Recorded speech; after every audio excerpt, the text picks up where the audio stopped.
شرك. Kemudian juga kita jelaskan bahwa orang yang terjatuh dalam riddah itu terbagi kepada dua. Artinya apa? Yang pertama adalah jatuh ke dalam riddah karena sebab kesyirikan, dan yang kedua jatuh ke dalam riddah karena sebab bukan kesyirikan.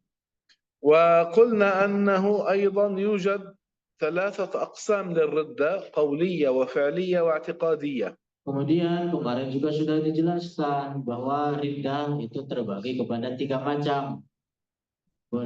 Yang pertama perkataan, keyakinan, dan perbuatan. وقد بينا في الأسبوع الماضي أن الكفر ثلاثة أبواب: إما تكذيب أو تعطيل أو تشبيه. Kemudian minggu kemarin juga sudah kita jelaskan bahwa kufur itu memiliki tiga pintu. Yang pertama adalah kufur karena sebab takdzib, mendustakan Al-Quran, mendustakan apa yang datang dari baginda Rasulullah. Yang kedua karena sebab ta'til, karena sebab tashbih, menyerupakan Allah dengan makhluknya. Dan yang ketiga adalah karena sebab ta'til, artinya menafikan Allah atau salah satu dari sifatnya. إلى هنا حيث وصلنا لأحد سؤال أو استيضاح أو استفسار. Sampai sini pembahasan yang kemarin sudah kita jelaskan. Apakah ada pertanyaan yang ingin ditanyakan atau penjelasan yang kurang jelas? Maka silakan untuk ditanyakan.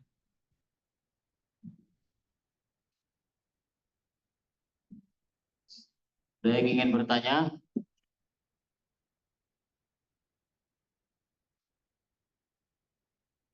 طيب لا يوجد، إذن نكمل بإذن الله. Kalau nggak ada yang ingin ditanyakan, maka kita akan insyaallah melanjutkan pelajaran kita. قال الإمام الغزالي رحمه الله في إحياء علوم الدين في باب الاعتقاد. Telah berkata Al-Imam Al-Ghazali di dalam kitab beliau Ihya Ulumuddin di dalam bab akidah. قال إنه أي الله عز وجل أزلي ليس لوجوده أول وليس لوجوده آخر، إذن هو أزلي أبدي. Al-Imam Al-Ghazali di dalam kitab Ihya Ulumuddin mengatakan bahwa innahu, sesungguhnya Allah itu azaliyun, adalah azali, ada tanpa memiliki permulaan. Itu mana dari azali. Kemudian ada tanpa memiliki penghabisan. Artinya Allah yang azali dan Allah juga yang al-abadi, artinya al-baqa. وإنه تعالى ليس بجوهر يتحيز، يعني أن الله سبحانه وتعالى ليس جسم فلا يكون في جهة ومكان. Kemudian bahwa Allah Subhanahu wa taala bukanlah berupa benda. Allah Subhanahu wa taala bukan berupa benda, maka Allah Maha Suci dari memiliki tempat dan arah. بل تعالى يعني يتنزه ويتقدس، يتنزه أيضا عن مناسبة الحوادث، أي أن الله لا يشبه شيئا ما من مخلوقاته. Akan tetapi Allah itu Maha Suci, tidak memiliki keserupaan dengan segala sesuatu apapun dari makhluknya, dengan segala sesuatu apapun dari ciptaannya. فنحن المخلوقات لنا جهة ولنا مكان. Kita makhluk itu memiliki arah, memiliki tempat. Jadi kita makhluk itu memiliki arah dan memiliki tempat. أما الله سبحانه وتعالى فليس كمثله شيء. Adapun Allah Subhanahu wa taala itu tidak menyerupai segala sesuatu apapun dengan makhluknya. نحن أجسام مؤلفة من جواهر أما الله سبحانه وتعالى فليس كذلك. Kita adalah merupakan jism, merupakan benda yang tersusun dari banyak jauhar. Adapun Allah Subhanahu wa taala itu maha suci dari hal itu. نحن نجلس نستلقي لنا قفا أما الله سبحانه وتعالى فيستحيل عليه صفات المخلوقات. Kita manusia makhluk duduk kemudian apa namanya? Tiduran apa sih? Terlentang, memiliki pundak. Adapun Allah Subhanahu wa taala itu maha suci dari seperti hal demikian itu. إذن الله تبارك وتعالى وجوده ليس كوجودنا. Dengan demikian bahwa Allah Subhanahu wa taala keberadaannya itu tidak seperti keberadaannya makhluk. فالله ليس جسما مؤلفا من جواهر. Allah bukanlah berupa jisim yang tersusun dari jauhar-jauhar. لأن الجسم مؤلف من جوهرين فأكثر. Kenapa? Karena jisim itu adalah sesuatu yang tersusun dari dua jauhar. Yang dimaksud dengan al-jauhar di sini adalah al-jauharul fard. Itu al-juz'ul ladzi la yatajazza, yang tidak benda terkecil yang sudah tidak bisa terbagi-bagi lagi sampai batas terkecil sehingga tidak bisa dilagi, itu yang disebut dengan al-jauhar. Nah, jisim ini adalah gabungan antara dua al-jauharul fard atau lebih. ولو جاز أن يعتقد أن صانع العالم الخالق الله سبحانه وتعالى جسم، لو جاز أن يعتقد أن الله جسم لجاز أن تعتقد الألوهية للشمس والقمر أو لشيء آخر من أقسام الأجسام. Kalau seandainya boleh diyakini bahwa pencipta alam ini adalah berupa benda, maka dengan demikian maka boleh untuk diyakini ketuhanan bagi matahari. فلو كان الله جسم لكان مثل خلقي أجسام، الخلق أجسام بعضهم. Kalau seandainya Allah berupa benda, Allah berupa jisim, maka itu akan seperti ciptaannya, maka itu akan seperti makhluknya, seperti kita yang itu berupa jisim, berupa benda. لكن الله تعالى أخبرنا أنه ليس كمثله شيء. Akan tetapi di dalam Al-Quran Allah menjelaskan kepada kita bahwa Allah Subhanahu wa taala itu laisa kamitslihi syai', tidak menyerupai dengan segala sesuatu apapun dari makhluknya. فإذا الله تعالى لا يشبه شيئا ولا يشبهه شيء. Jadi dengan demikian kesimpulannya adalah bahwa Allah Subhanahu wa taala itu tidak menyerupai sesuatu dari ciptaannya dan tidak ada sesuatu dari ciptaannya yang menyerupai terhadap Allah. بل الله عز وجل هو الحي القيوم الذي ليس كمثله شيء. Tetapi dialah Allah yang maha hidup, tidak membutuhkan kepada segala sesuatu dari ciptaannya, yang maha suci dari menyerupai segala sesuatu apapun dari makhluknya. وأن يشبه المخلوق خالقه. Kenapa? Oleh karena mustahil suatu makhluk itu menyerupai penciptaannya, menyerupai penciptanya. والمقدر مقدره. Dan sesuatu yang ditakdirkan itu mustahil menyerupai apa yang telah mentakdirkannya.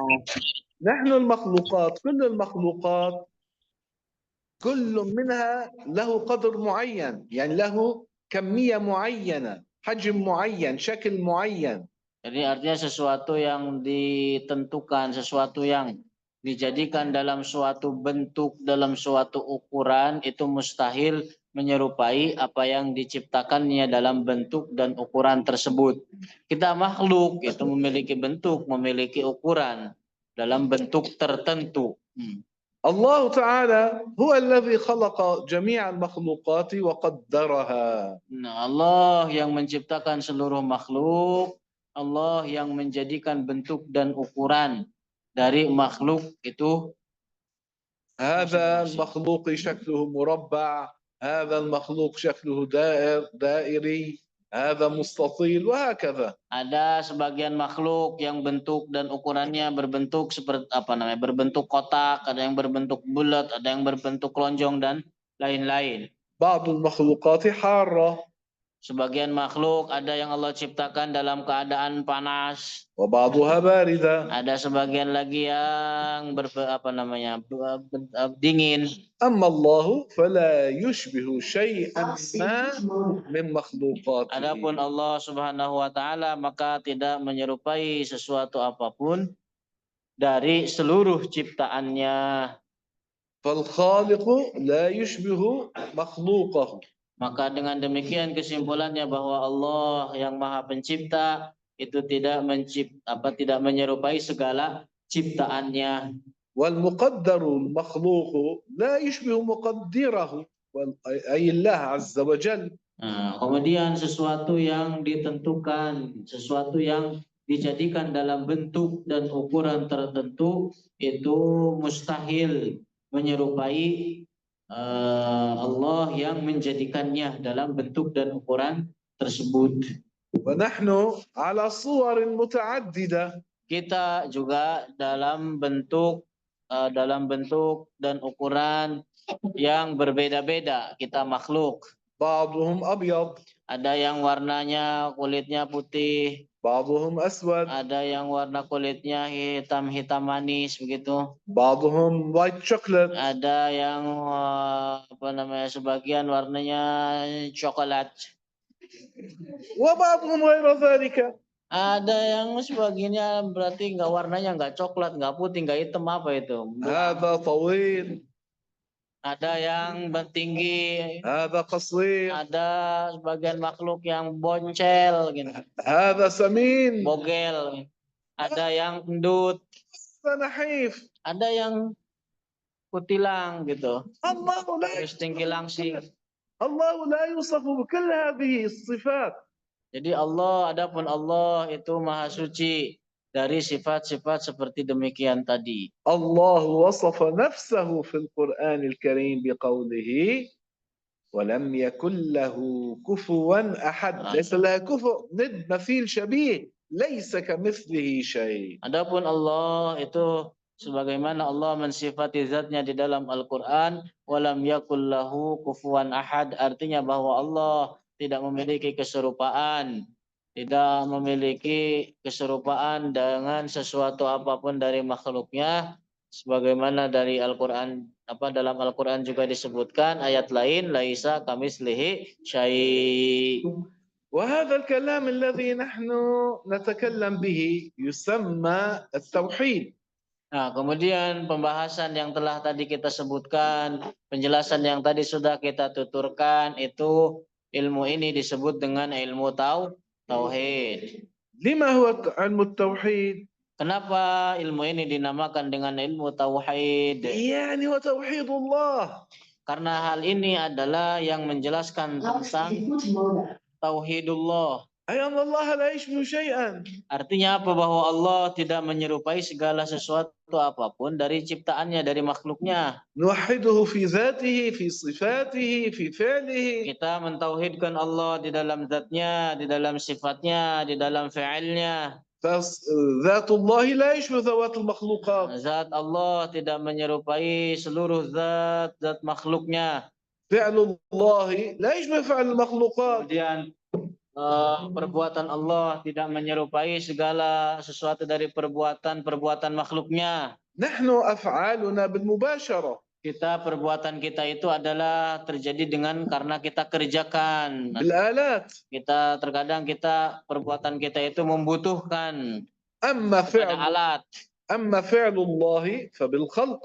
Adapun fi'lullah, perbuatan Allah itu adalah dengan al-khalaq, menciptakan dari tiada menjadi ada. وكذلك الأمر صفات الله لا تشبه صفات المخلوقات. Begitu juga sifat-sifat Allah. Sifat Allah tidak menyerupai segala sesuatu dari sifat-sifat makhluk. هلا الله موصوف بصفات الكمال التي تليق به. Allah bersifatan dengan sifat-sifat yang sempurna bagi keagungan Allah. وإذا أطلق اللفظ على الله ونفسه أطلق على المخلوق فهذا اسمه اتفاق باللفظ وليس مشابهة، لأن المعنى إذا أطلق على الله ليس معناه كما لو إذا أطلق على المخلوق. Nah, ketika ada suatu nama yang boleh dinisbatkan, boleh diungkapkan kepada Allah dan boleh juga diungkapkan kepada makhluk, dinisbatkan kepada makhluk, ini hanya hanya sekedar lafadznya, ittifaq hanya sekedar lafadznya saja atau hanya sekedar namanya saja yang sama, akan tetapi maknanya itu berbeda. Artinya ketika dinisbatkan kepada Allah memiliki makna yang layak bagi keagungan Allah, begitu juga ketika dinisbatkan kepada makhluk itu memiliki makna yang layak bagi makhluk itu sendiri. فنقول هذا الإنسان عالم. Contohnya, misalkan dikatakan bahwa manusia ini dikatakan alim. لكن علمه على ما يليق به أنه تعلم فحصل على شيء من العلم. Akan tetapi apa? Bahwa ilmu makhluk tersebut, ilmu si fulan tersebut ini apa? Kenapa dia dikatakan alim? Ya karena dia ngaji, karena dia belajar, karena dia di kelasnya tidak tidur. Sehingga akhirnya apa? Dia mendapatkan ilmu, maka dikatakan bagi makhluk tersebut, si fulan tersebut alim. ونقول أن الله هو العالم. Kemudian kita juga mengatakan bagi Allah apa? Alim. Kita katakan bagi Allah aliman. هذا اتفاق باللفظ. Nah, artinya apa? Ini adalah hanya sekedar kesamaan di dalam lafadznya saja. علم الله شامل لجميع المعلومات. Tentu maknanya berbeda. Kenapa? Karena ilmu Allah itu mencakup segala sesuatu yang dapat diketahui. الله عالم بكل ما كان وكل ما يكون وكل ما لا يكون. Allah Maha mengetahui apa yang telah terjadi, apa yang akan terjadi. Allah juga mengetahui segala sesuatu yang tidak terjadi. أما لما نقول هذا الإنسان عالم يكون علمه على ما تعلمه لا يعلم كل شيء. Nah, adapun ketika dikatakan si fulan ini alim. Nah, si fulan alim artinya apa? Dia dikatakan alim karena dia belajar. Karena dia belajar ilmu yang telah dia pelajari dan dia mengetahui ilmu-ilmu yang telah dia pelajari saja, dia tidak mengetahui segala sesuatu. ونقول هذا المخلوق حي. Juga dikatakan bagi makhluk dikatakan hayyun. Itu artinya hidup. والله هو الحي. Kemudian Allah juga disifati dengan al-hayy, artinya Allah juga maha hidup. اللفظ واحد. Nah, lafadznya sama. Makhluk hayy, kemudian Allah juga al-hayy, maha hidup. Tapi apa? Lafadznya sama tapi maknanya berbeda. المعنى يختلف. Gimana? أيوة. المخلوق إذا قيل له حي يعني باجتماع الروح والدم والجسد والقلب وما شابه ذلك. Artinya ketika dikatakan makhluk itu hayy atau hidup, makhluk itu makhluk. Apa makhluk itu hidup? Karena terkumpul di dalam dirinya ada jasad, ada ruh, ada hati dan lain sebagainya. أما الله هو الحي حي لك الأحياء. ليس له جسد، ليس له دم، ليس له رأس، ليس له قلب، ليس له روح، بل هو خالق كل شيء. Nah, adapun ketika dikatakan Allah Hai, Allah Maha Hidup, Allah hidupnya Allah tidak membutuhkan terhadap ruh, terhadap jasad, terhadap ruh, terhadap kepala dan lain-lain sebagainya. Karena Allah adalah pencipta itu semua dan pencipta segala sesuatu. هذا علم العقيدة يسمى بعلم الكلام. Inilah yang disebut dengan ilmu akidah yang oleh para ulama dinamakan juga dengan ilmu kalam. لما سمي بعلم الكلام؟ Nah, kenapa ilmu tauhid? Kenapa ilmu akidah? Kenapa ilmu tauhid, ilmu akidah dinamakan dengan ilmu kalam? Kenapa? لأن من انتسب إلى الإسلام اختلفوا في صفة الكلام لله عز وجل. Kenapa? Karena golongan yang menisbatkan dirinya ke dalam agama Islam itu mereka berbeda pendapat di dalam permasalahan kalamullah atau sifat kalam Allah. فالمشبهة قالوا بأن كلام الله لغة وحرف وصوت كالبشر. Nah, ada golongan di zaman sekarang, golongan musyabbihah di seperti Wahabiyah di zaman sekarang, mereka mengatakan bahwa sifat kalam Allah itu adalah berupa huruf, suara dan bahasa seperti manusia. وهذا ضلال. Dan ini adalah kesesatan, sesat. لما هو ضلال؟ Kenapa ini merupakan kesesatan? لأنه يكذب قول الله تعالى ليس كمثله شيء. Karena mendustakan firman Allah laisa kamitslihi syai, mendustakan firman Allah bahwa Allah tidak menyerupai segala sesuatu apapun dari ciptaannya. وأناس آخرون أرادوا على زعمهم أن ينزهوا الله عن مشابهة الخلق فقالوا الله متكلم بمعنى خالق الكلام في غيره. كالشجرة عندما سمع موسى أنه سمع كلام الشجرة. Kemudian pendapat perbedaan yang mengaku dirinya kepada agama Islam, yang menisbatkan dirinya kepada agama Islam tentang ilmu kalam adalah mereka mengatakan apa? Mereka ingin menafikan adanya keserupaan, adanya keserupaan bagi Allah, sehingga akhirnya apa? Mereka menafikan sifat kalam bagi Allah, sehingga akhirnya apa? Mereka mengatakan bahwa Allah tidak bersifatan dengan al-kalam, akan tetapi Allah menciptakan akan tetapi kalam Allah itu diciptakan pada sesuatu sehingga akhirnya didengar seperti apa yang terjadi pada Nabi Musa. Katanya apa? Yang Nabi Musa dengar itu adalah kalam yang Allah ciptakan pada sebuah pohon sehingga akhirnya didengar oleh Nabi Musa. إذا نفوا صفة الكلام لله عز وجل وقالوا أن الله متكلم بمعنى خالق الكلام في غيره. Jadi artinya apa? Golongan ini mereka menafikan sifat kalam bagi Allah. Mereka mengatakan bahwa Allah mutakallim, Allah berkalam dengan arti apa? Bahwa Allah menciptakan kalamnya pada makhluk.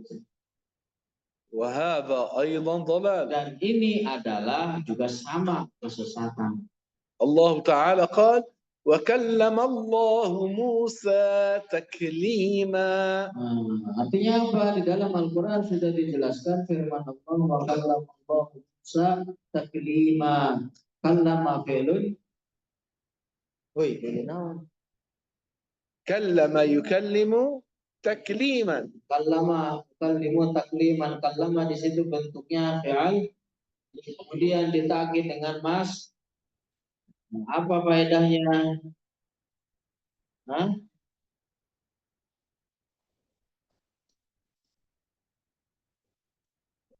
فهذا الثالث في تصريف الفعل، ففيه نفي للمجاز، أي أن الله تكلم بكلام حقيقة. Artinya apa? Ketika suatu fi'il ditakkid dengan masdarnya jadi fa'al majaz, nggak ada lagi di situ majaz. Artinya bahwa Allah itu mutakallim bersifatan dengan kalam hakikatan secara benar, secara hakiki. أما أهل السنة والجماعة فقد وفقوا للصواب. Adapun kalau kita golongan Ahlus Sunnah wal Jamaah, Allah memberkahi, memberikan kepada kita taufik jalan kebenaran. فقالوا بأن الله متكلم وكلامه لا يشبه كلام خلقه. Kita kaum Ahlus Sunnah mengatakan bahwa Allah itu mutakallim, bahwa Allah itu bersifatan dengan kalam, akan tetapi sifat kalamnya Allah itu berbeda dengan sifat kalamnya makhluk. فكلام الله ليس لغة ليس صوتا ليس حرفا. Sifat kalam Allah itu bukan huruf, bukan suara, bukan bahasa. كما ذكر الحشوية. Sebagaimana bagi kita, artinya apa? Apa yang kita katakan itu berbeda dengan apa yang diyakini dan dikatakan oleh golongan Hasyawiyah, mereka yang menisbatkan tempat, mereka yang menetapkan arah bagi Allah seperti golongan Wahabiyah di zaman sekarang. Jadi Wahabi. فلطول الكلام في هذه المسألة في مسألة الكلام لطول الكلام فيها بين أهل السنة والمشبهة والمعتزلة سمي هذا العلم بعلم الكلام. Karena panjangnya perdebatan di dalam permasalahan kalam Allah, di dalam permasalahan sifat kalam bagi Allah, di sini perdebatan sengit antara golongan Ahlus Sunnah, golongan Musyabbihah, golongan Mu'tazilah, maka dinamakanlah ilmu ini dengan ilmu kalam. الكلام الذي عابه العلماء ليس كلام أهل السنة والجماعة الذين يثبتون فيه الحق ما ورد في القرآن الكريم. Jadi adapun ilmu kalam yang dicela oleh para ulama adalah bukan ilmu kalam yang digeluti oleh kaum Ahlus Sunnah yang terdapat di dalam kebenarannya yang diambil dari Al-Qur'an dan hadis-hadis. وإنما عاب السلف كلام المبتدعة في الاعتقاد كالمشبهة والمعتزلة والخوارج. Akan tetapi ilmu kalam yang dicela oleh para ulama adalah ilmu kalam yang digeluti oleh kaum Musyabbihah, kaum Mu'tazilah, kaum Khawarij dan lain sebagainya. وكذلك كلام سائر الفرق التي شذت عما كان عليه الرسول والصحابة. Begitu juga ilmu kalam yang digeluti oleh golongan-golongan yang menyimpang dari ajaran Rasulullah dan para sahabat. وقد افترقت الذين ينتسبون إلى الإسلام كما أخبر الرسول صلى الله عليه وسلم في الحديث الثابت الصحيح أنها تفترق إلى 73 فرقة. Yang mana golongan yang menisbatkan dirinya kepada Islam itu mereka terpecah belah kepada 72 golongan. Ada 72 golongan sebagaimana ditetapkan di dalam hadis baginda Rasulullah, hadis sahih yang sabit dari baginda Rasulullah sallallahu alaihi wasallam. فقد روى ابن حبان بإسناده قال رسول الله صلى الله عليه وسلم افترقت اليهود إلى 71 فرقة وافترقت النصارى إلى 72 فرقة وستفترق أمتي إلى 73 فرقة كلهم في النار، يعني 72 في النار إلا واحدة وهي الجماعة أي السواد الأعظم. Dalam sebuah hadis sahih sabit yang diriwayatkan oleh Imam Ibnu Hibban bahwa baginda Rasulullah Shallallahu Alaihi Wasallam bersabda, iftaraqatil Yahud, bahwa golongan Yahudi itu terpecah belah. Yang maknanya gini, terpecah belah golongan Yahudi terhadap sampai kepada 71 golongan, dan golongan Nasrani terpecah belah sampai kepada 72 golongan, dan umat ini kata Rasulullah akan terpecah belah sampai kepada 73 golongan. Kulluhum finnari, bahwa 73 golongan itu, 73 golongan itu berhak masuk neraka kecuali satu. Siapa? Adalah al-Jabar. Siapa mereka itu? Adalah as-sawadul a'zam, golongan mayoritas dari umat Muhammad ini, yang disebut dengan ahlus sunnah wal, itulah golongan yang selamat.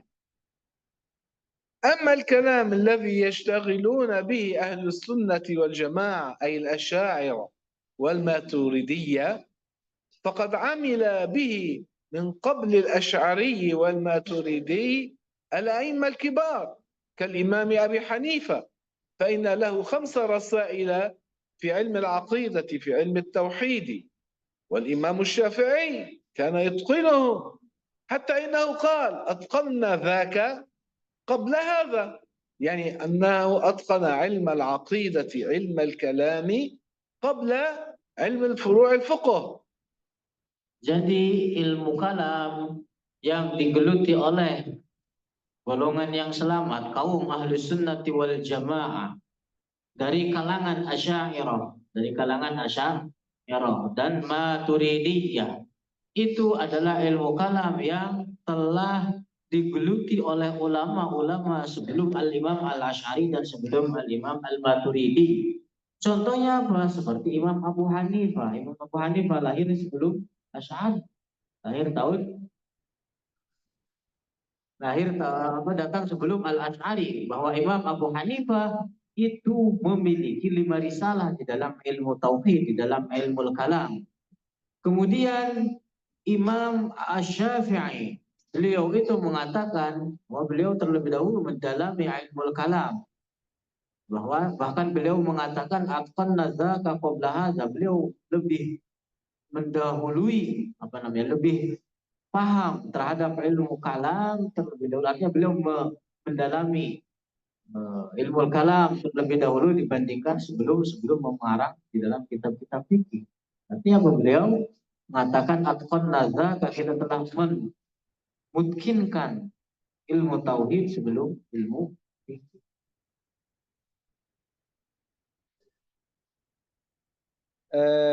إلى هنا هل يوجد سؤال أو استيضاح أو استفسار؟ Di sini ada yang ingin ditanyakan, ada kurang jelas,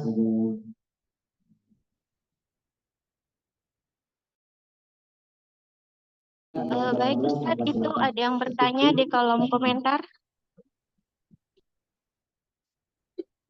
Ada yang bertanya di kolom komentar.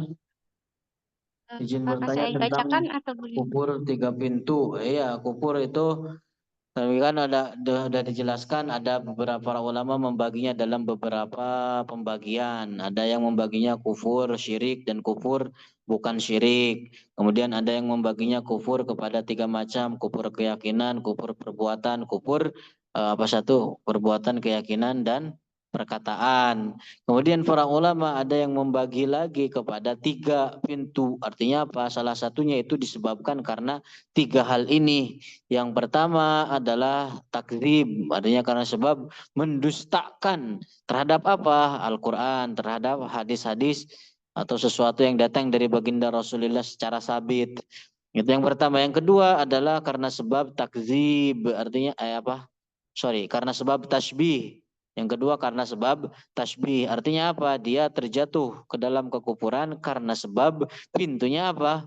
Menyerupakan Allah dengan makhluknya. Dan yang ketiga adalah karena sebab ta'til, artinya apa? Karena menafikan Allah atau salah satu dari sifat-sifatnya. Baik, Ustaz, sampai situ paham? Sampai situ?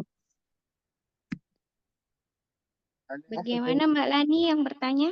Apakah sudah paham? Ingin ditanyakan lagi, silahkan. Cung. Oh, naon.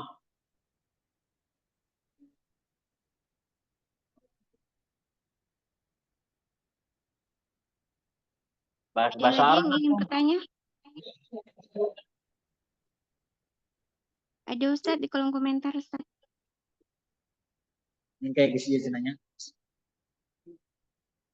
Saya bacakan atau bagaimana Ustadz?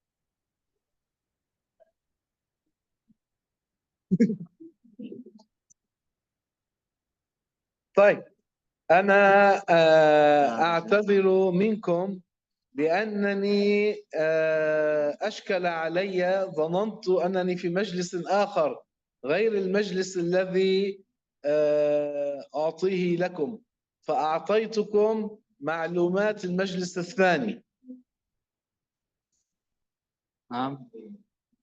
Jadi beliau sekarang sebenarnya itu sedang memberikan daurah, memberikan daras, tapi karena sebab beliau juga memiliki daras di dalam Zoom ini, hingga akhirnya para hadirin yang sedang ikut daurah di sini ikut menyimak pelajaran yang telah tadi kita jelaskan. من الكفر الاعتقادي من أنكر صحبة سيدنا أبي بكر رضي الله تعالى عنه لتكذيبه القرآن، لأن الله نص على صحبته في القرآن. الله تعالى قال: إذ يقول لصاحبه لا تحزن. وأجمع الصحابة والمفسرون على أن المراد بالصاحب هنا هو أبو بكر الصديق، فمن أنكر صحبة أبي بكر الصديق للنبي خرج من دين الإسلام. Kemudian di antara contoh dari bentuk riddah keyakinan adalah mengingkari status kesahabatan bagi Abu Bakar. Kenapa? Karena status kesahabatan Abu Bakar itu terdapat di dalam Al-Quran. Di dalam Al-Quran dijelaskan, yaqulu li sahibihi la tahzan innallaha ma'ana. Nah, para ulama sepakat bahwa yang dimaksud, para ulama itu dari kalangan mufassirin, itu sepakat bahwa yang dimaksud dengan sahib di dalam ayat itu adalah Abu Bakar. Berarti dengan demikian orang yang mengingkari status kesahabatan Abu Bakar, dia telah mendustakan ayat ini. Dan orang yang mendustakan ayat Al-Quran berarti dia telah terjatuh dalam ridha. كذلك من أنكر صحبة سيدنا عمر للنبي، لأن الصحابة أجمعوا على أن عمر بن الخطاب هو صحابي. Nah, begitu juga orang yang mengingkari status sahabat bagi Sayyidina Umar. Kenapa? Oleh karena para sahabat itu seluruhnya telah bersepakat bahwa Sayyidina Umar itu adalah seorang sahabat Nabi.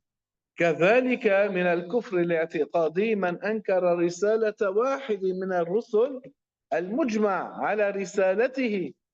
Kemudian di antara bentuk contoh dari kufur keyakinan adalah mengingkari kerasulan salah satu dari rasul-rasul, mengingkari kerasulan dari salah satu rasul-rasul yang disepakati akan kerasulannya.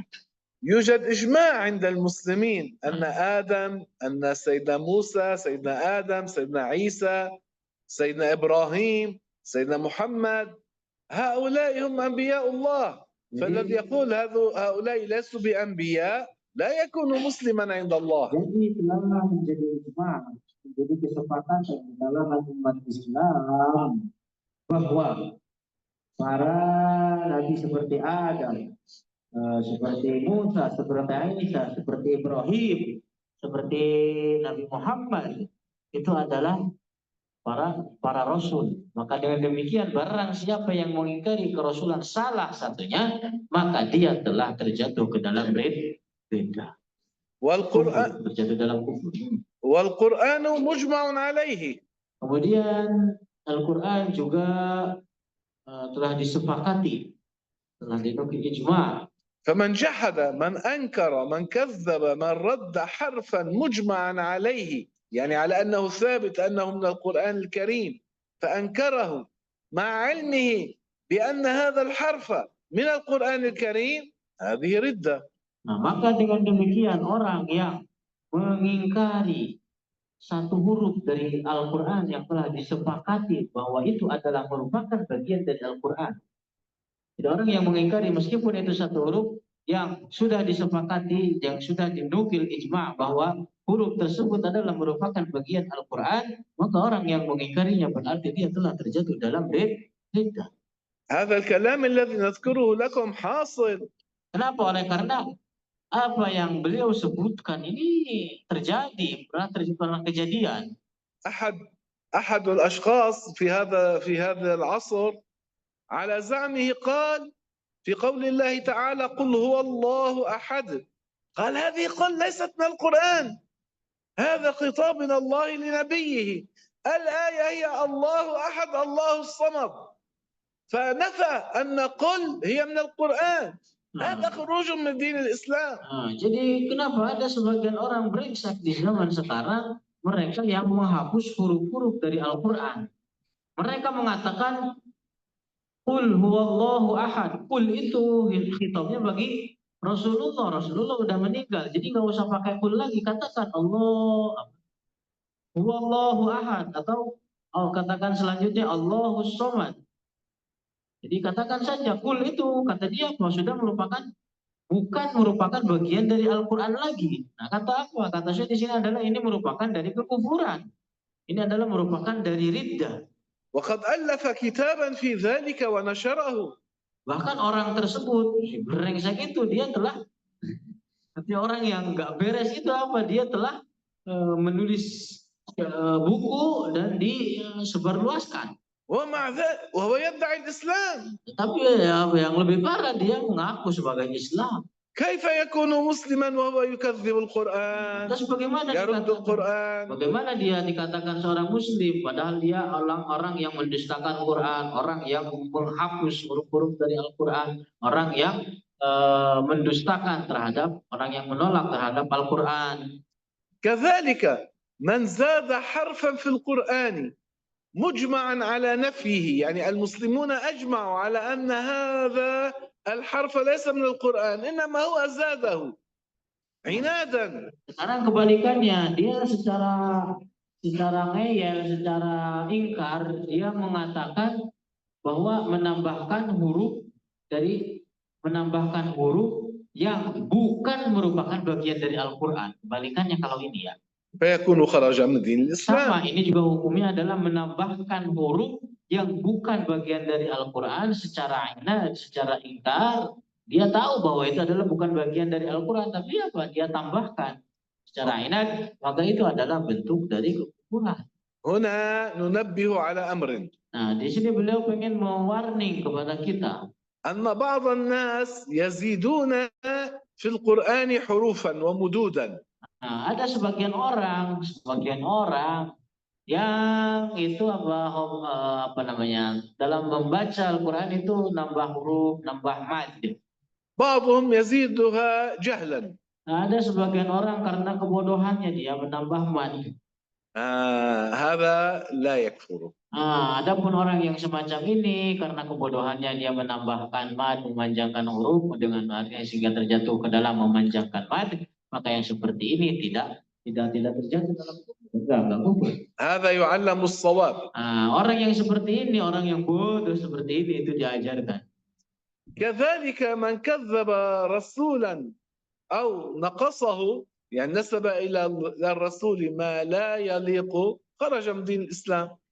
Begitu juga orang yang menisbatkan sesuatu yang tidak layak bagi Rasulullah, orang yang menghinakan terhadap baginda Rasulullah, menisbatkan sesuatu yang tidak layak bagi Rasulullah, begitu juga dia keluar dari agama Islam.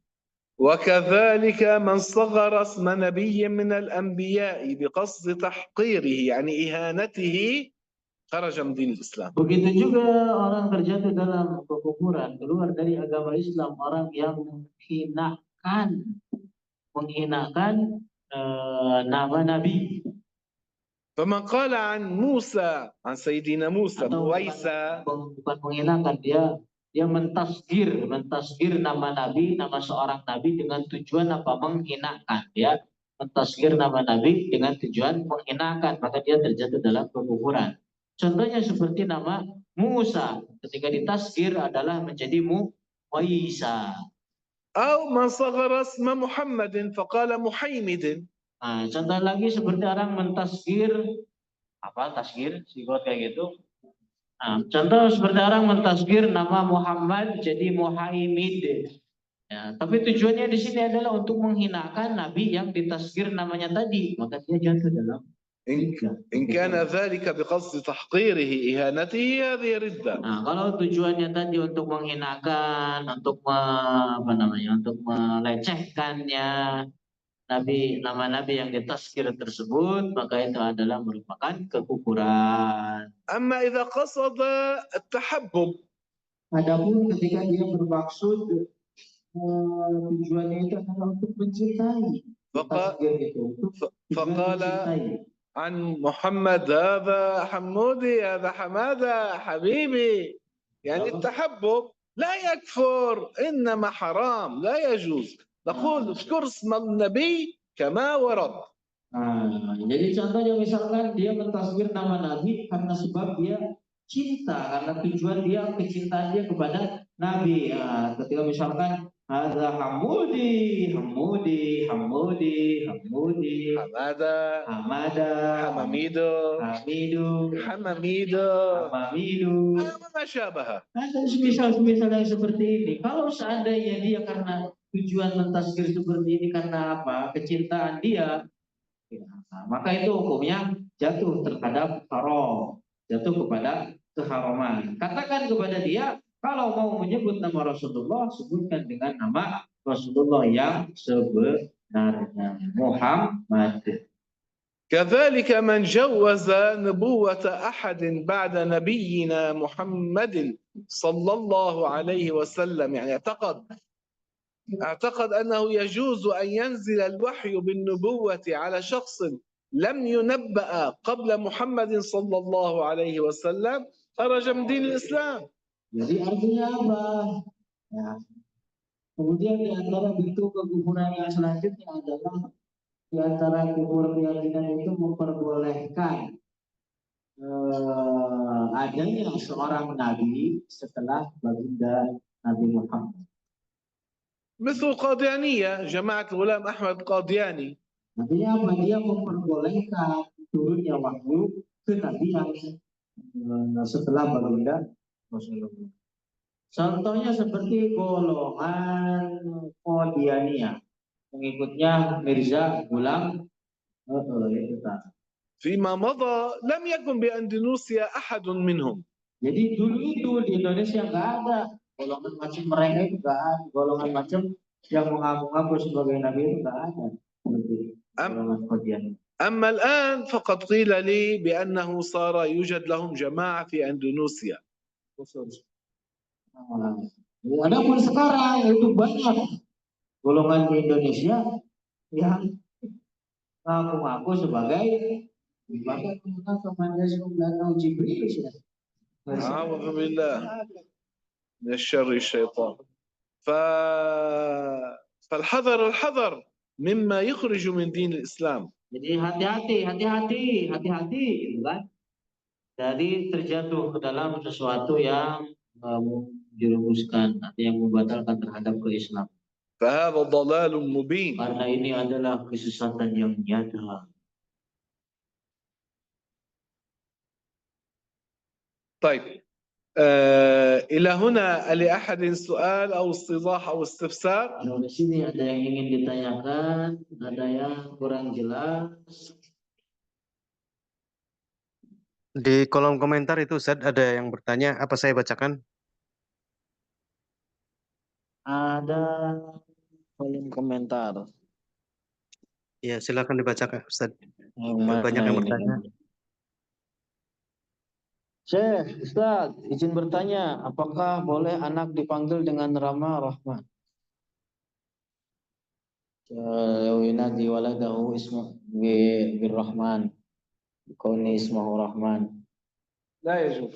Jawabannya ini dari untuk Ibu Maria Lestari, nggak boleh hukumnya Bu memanggil anak, memanggil anak dengan apa? Dengan panggilan Rahman, nggak boleh karena tadi Rahman itu adalah nama yang khusus bagi Allah. Akan tetapi gimana manggilnya? Panggil Abdurrahman. Ada di dia ngarana ya. Tong disebut kaos gitunya. Panggil Abdurrahman. Oke. Kemudian pertanyaan selanjutnya dari Mbak Rida Usman. Mohon dijelaskan ulang tentang kalam Allah yang seperti yang dimaknai oleh kaum musyabbihah. Jadi kaum musyabbihah mereka meyakini tentang kalam Allah, menurut mereka adalah bahwa kalam Allah itu berupa huruf, suara dan bahasa seperti manusia. Assalamualaikum Ustaz, boleh kasih satu kaidah soal satu lafaz beda makna. Satu kaidah boleh, satu kaidah. Boleh kasih kaidah soal satu lafaz beda makna. Jadi contohnya tadi adalah seperti lafaz rahim. Lafaz rahim itu boleh dinisbatkan kepada makhluk, boleh dinisbatkan kepada Allah, tapi tentu maknanya berbeda.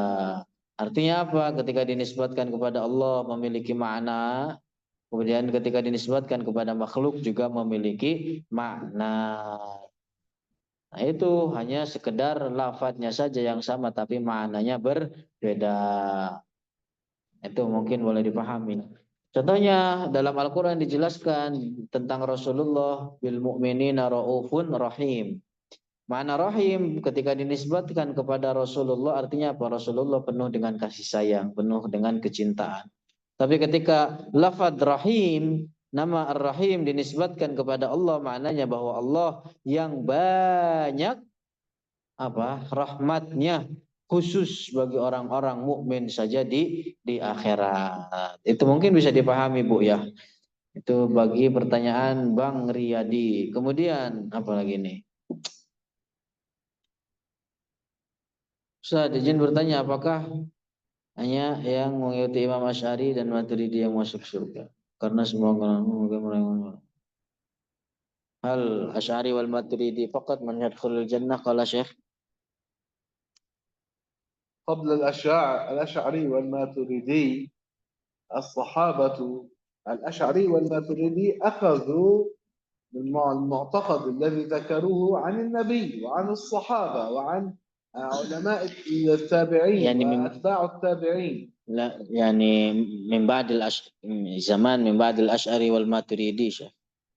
من كان على غير معتقد أهل السنة لابد أن يدخل النار.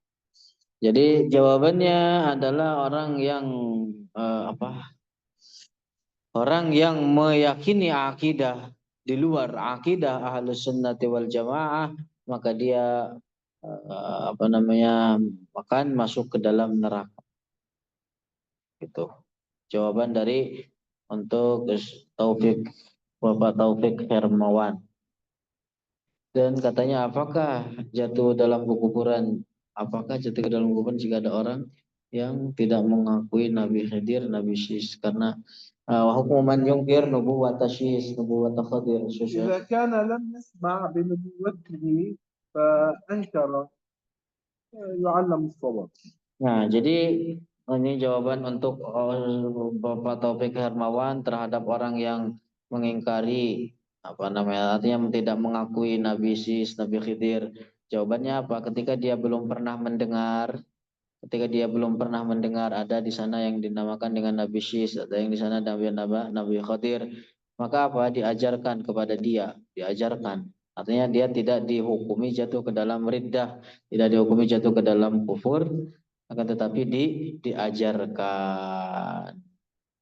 Ini penerjemah Ustadz Khatibul Umam ya Ustadz. Iya betul, Ustadz Khatibul Umam.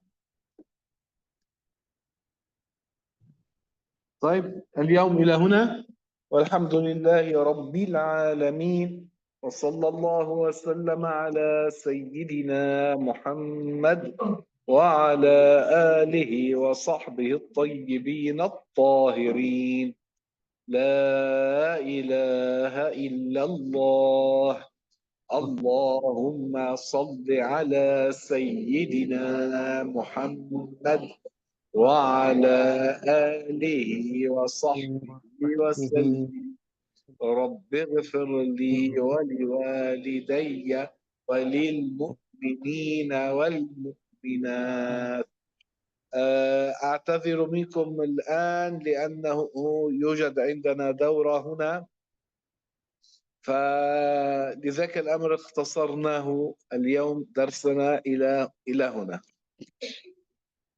Jadi saya mohon izin bahwa daras kita beliau cukupkan sampai di sini karena beliau masih ada daurah yang akan dilanjutkan.